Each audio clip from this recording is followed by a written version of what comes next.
Hello नमस्कार दोस्तों, एक बार फिर से आप सब लोगों को आपके अपने ही चैनल लेट्स गोल पे दिल से स्वागत है। तो दोस्तों, आज एक नए टॉपिक के साथ आए हैं। नया टॉपिक बड़ा ही अच्छा टॉपिक है, जो सिद्धांत लेकर आए हैं, जो कई बार कहीं ना कहीं आपको रिपीट होता हुआ नजर आएंगे। तो एक कलेक्शन लेके आए हैं, कलेक्ट है, इसको कई बार देखेंगे तो आपको याद हो जाएंगे।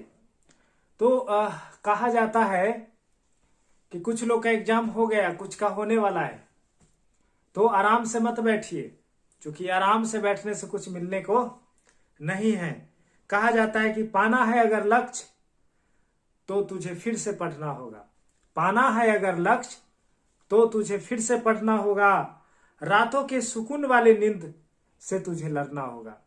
तो दोस्तों, बिना नींद को त्यागे लक्ष्य को हासिल नहीं किया जा सकता है। इसलिए नींद को छोड़िए और कहीं ना कहीं पढ़ाई की ओर आपको आना ही पड़ेगा, तो पढ़ना ही पड़ेगा। इसलिए कि गरीबी को अगर दूर करना है तो पढ़ना पड़ेगा, क्योंकि बिना पढ़े कुछ संभव नहीं लगता है। तो आइए दोस्तों, मिलके पढ़ते हैं और आगे बढ़ते हैं। तो देखते हैं आज सिद्धांत से मनोविज्ञान के महत्वपूर्ण सिद्धांत आज लेके चलेंगे।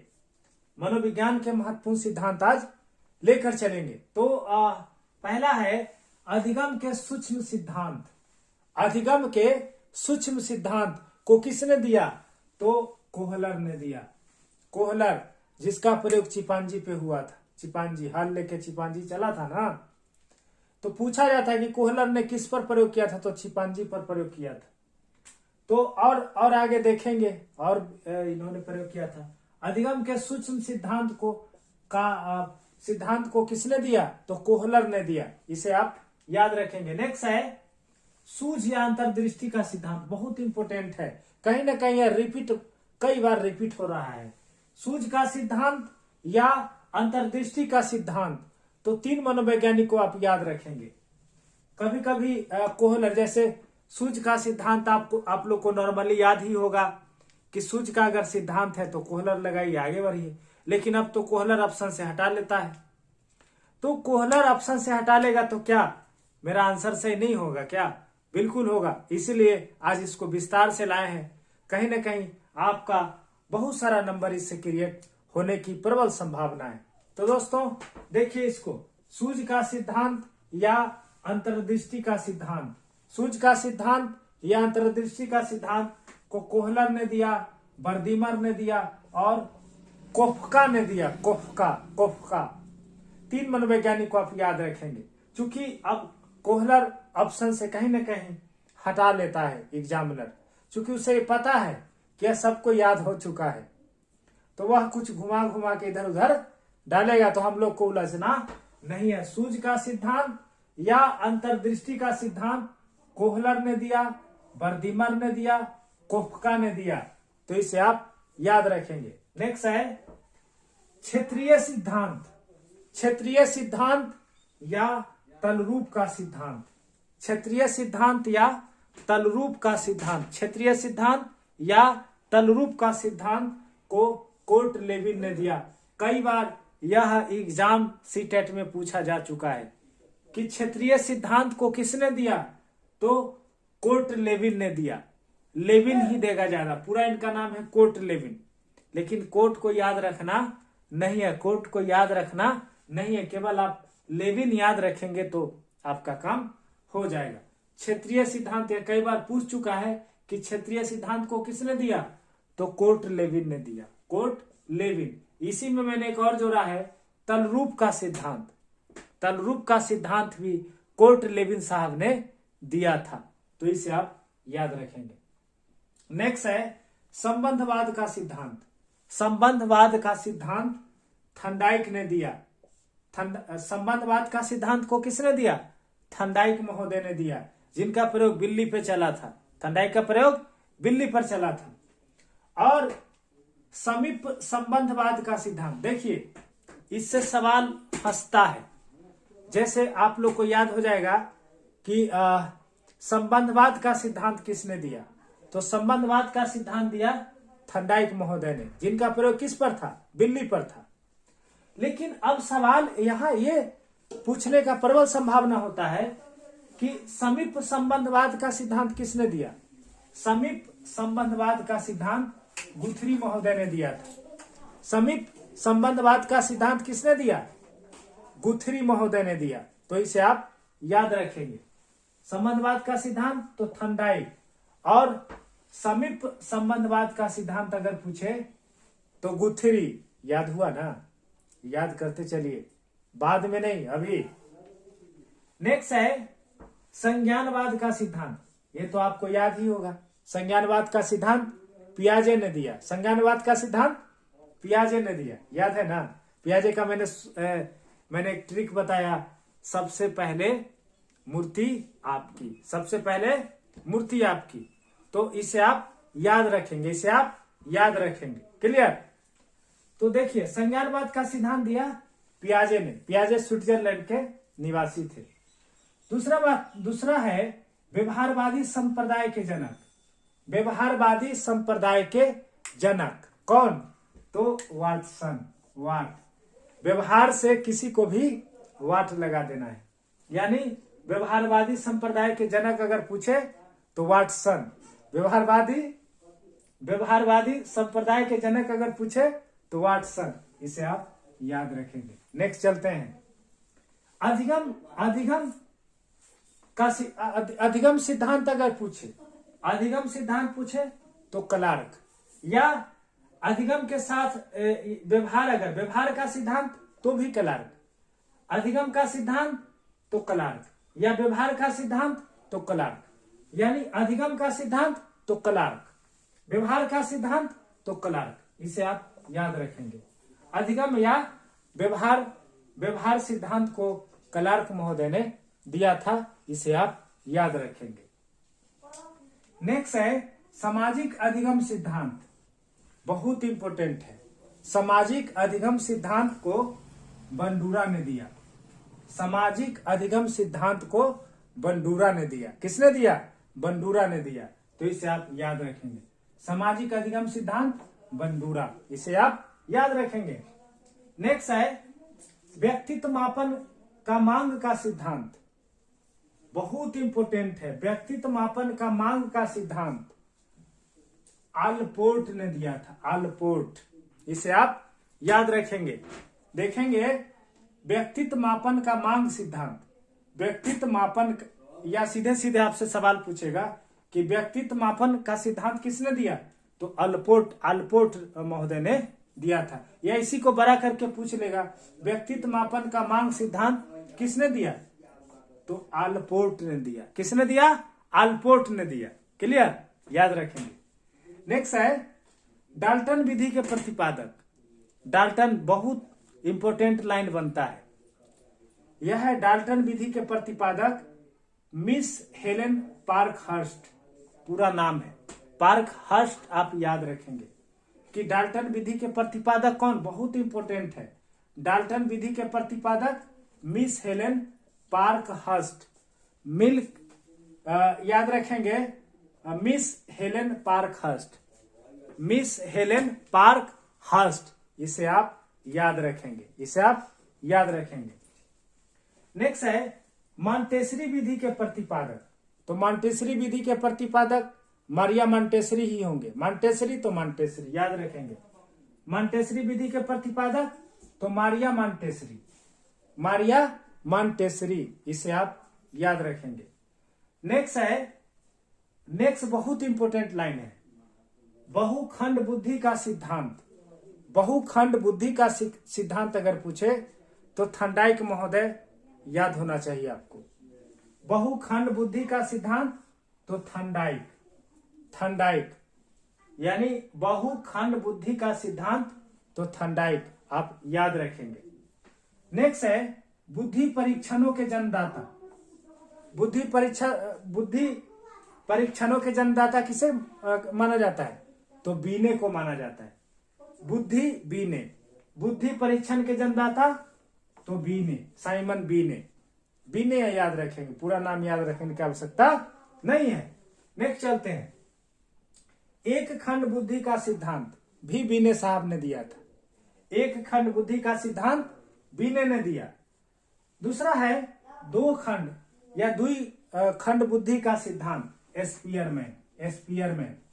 एक खंड अगर पूछे तो बीने, और दुई खंड पूछे, दुई खंड या दो खंड बुद्धि का सिद्धांत तो स्पीयरमैन। स्पेयर यानी जोड़ा में होता है, दो जोड़ा, याद रखेंगे। दुई खंड या दो खंड बुद्धि का सिद्धांत स्पीयरमैन, यह आप याद रखेंगे। नेक्स्ट है, देखिए स्पीयरमैन ने दो खंड दिया। नेक्स्ट है तीन खंड बुद्धि का सिद्धांत। तीन खंड बुद्धि का सिद्धांत, इसको भी स्पीयरमैन साहब ने दिया था। इसको भी स्पीयरमैन साहब ने दिया था, यह बात आप याद रखेंगे। देखिए तीन खंड बुद्धि का सिद्धांत स्पीयरमैन, तीन खंड बुद्धि का सिद्धांत स्पीयरमैन, याद रखेंगे।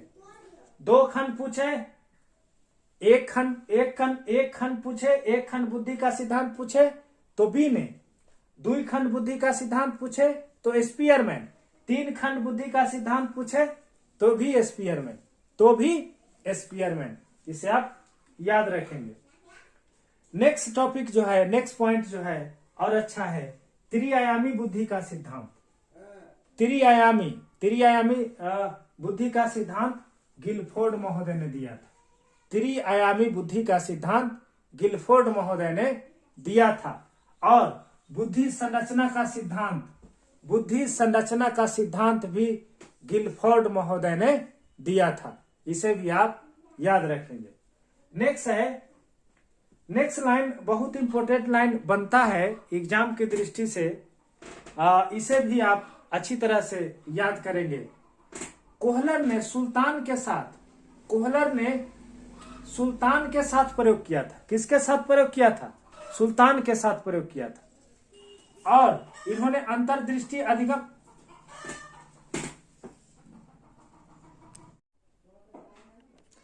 तो यहां इसको देखेंगे फिर से। कोहलर ने सुल्तान के साथ किए अंतर्दृष्टि अधिगम का प्रयोग, यानी पूछेगा कि अधिगम अंतर्दृष्टि का सिद्धांत किसने दिया? तो कोहलर ने दिया। अंतर्दृष्टि अधिगम का प्रयोग किस पर किया गया था? तो सुल्तान पर किया गया था। कोहलर ने सुल्तान के साथ किए अंतर्दृष्टि अधिगम का प्रयोग टेनेरिफ द्वीप पर किया था। ये बहुत इंपॉर्टेंट लाइन बनता है, इसको फिर से देखेंगे। कोहलर ने सुल्तान के साथ किए अंतर्दृष्टि अधिगम का प्रयोग टेनेरिफ द्वीप पर किया था। टेनेरिफ द्वीप पर पूछा जाएगा कि कोहलर ने सुल्तान के साथ अंतर्दृष्टि अधिगम का प्रयोग किया था, वो किस द्वीप पर किया था? तो टेनेरिफ द्वीप पर किया था, इसे आप याद रखेंगे। और जो मैंने बॉक्स में लिखे हैं यह काफी इंपॉर्टेंट बनता है, इसको आप लोग देखना न भूलेंगे। बॉक्स में है, बच्चे दुनिया के बारे में अपनी समझ का सृजन करते हैं। बच्चे दुनिया के बारे में अपनी समझ का सृजन करते हैं, यह किस मनोवैज्ञानिक का कथन है? तो यह कथन पियाजे महोदय का है। यह कई बार सीटेट में लगातार रिपीट होते रहा है, तो इसलिए इसको मैंने बॉक्स में लिख दिए हैं ताकि आप लोग को सुविधा मिल सके। बच्चे दुनिया के बारे में अपनी समझ का सृजन करते हैं, यह बात पियाजे ने कहा था। यह स्विट्जरलैंड के थे, इसको आप भूलेंगे नहीं। और दूसरा बॉक्स में आप देखेंगे कि गहन मानसिक मंदबुद्धि, बहुत इंपॉर्टेंट लाइन बनता है आने वाले एग्जाम के लिए, कि गहन मानसिक मंदबुद्धि किसे कहा जाएगा? तो जिसका आईक्यू लेवल 20 से नीचे रहेगा उसे कहेंगे गहन मानसिक मंदबुद्धि। गहन मानसिक मंदबुद्धि का आईक्यू लेवल कितना होता है? तो आईक्यू लेवल 20 से नीचे होता है। जैसे आपने जड़ बुद्धि देखा था, तो जड़ बुद्धि 70 से जिसका आईक्यू लेवल नीचे होता है वो जड़ बुद्धि होता है। और समान बुद्धि 90 से 110 जिसका आईक्यू लेवल होता है वो समान बुद्धि होता है। और जिसका आईक्यू लेवल 120 से प्लस होता है, ऊपर होता है, वह प्रतिभाशाली बालक के श्रेणी में आता है, और जिसका आईक्यू लेवल 140 से ऊपर होता है वह सृजनशील बालक के श्रेणी में आता है। तो इसे आप भूलेंगे नहीं। एक बार फिर से इसको रिकॉल कर लेते हैं ताकि आप लोग को सुविधा सुन के याद हो सके। देखेंगे अधिगम सूक्ष्म सिद्धांत कोहलर, अधिगम सूक्ष्म सिद्धांत कोहलर ने दिया। सूझ या अंतर्दृष्टि का सिद्धांत कोहलर, बर्दिमर, कोफका तीनों ने मिलकर सूझ या अंतर्दृष्टि का सिद्धांत दिए थे। नेक्स्ट है क्षेत्रीय सिद्धांत, क्षेत्रीय सिद्धांत या तलरूप का सिद्धांत, इसको याद रखेंगे कोर्ट लेविन, इसको आप याद रखेंगे, कोर्ट लेविन, इसको आप याद रखेंगे। क्षेत्रीय सिद्धांत कई बार पूछ चुका है सीटेट। नेक्स्ट है संबंधवाद का सिद्धांत, संबंधवाद का सिद्धांत थंडाइक महोदय ने दिया। नेक्स्ट दूसरा है समीप संबंधवाद का सिद्धांत गुथेरी, यहां याद रखेंगे। संबंधवाद का सिद्धांत पूछे तो थंडाइक, और अगर समीप संबंधवाद अगर जोड़ दे तो गुथेरी, इसे आप भूलेंगे नहीं। नेक्स्ट देखेंगे संज्ञानवाद का सिद्धांत पियाजे, संज्ञानवाद का सिद्धांत किसने दिया? पियाजे ने दिया। दूसरा है नेक्स्ट है व्यवहारवादी संप्रदाय के जनक, व्यवहारवादी संप्रदाय के जनक वाटसन को माना जाता है, तो इसे आप याद रखेंगे। नेक्स्ट है अधिगम या व्यवहार सिद्धांत, अधिगम या व्यवहार सिद्धांत क्लार्क महोदय ने दिया था, अधिगम या व्यवहार सिद्धांत क्लार्क। सामाजिक अधिगम सिद्धांत बंडूरा, सामाजिक अधिगम सिद्धांत बंडूरा ने दिया था, इसे भी आप याद रखेंगे। नेक्स्ट है व्यक्तित्व मापन का मांग सिद्धांत, व्यक्तित्व मापन का मांग सिद्धांत यह दिया था आलपोर्ट ने दिया था।